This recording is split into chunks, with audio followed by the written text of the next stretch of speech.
Kasi pinipilit ko sa sarili kong intindihin bakit wala yung pangalan ko. Sabi ko, pangalan din naman ng legal na asawa niya, wala.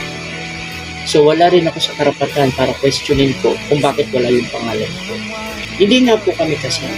Hindi nga po ako yung una na nakasama ni Mami. Pero ako po yung huli. Ako po yung huling nakasama ni Mami. Ako po yung taong hindi po siya binitawan.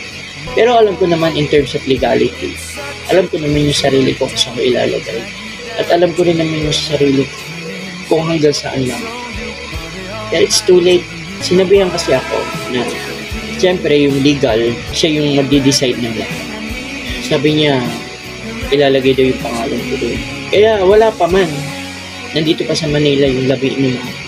Nung sinabi sa akin na ilalagay yung pangalan ko doon, siyempre natuwa ako. Naiyak pa nga ako. As high as the highest star.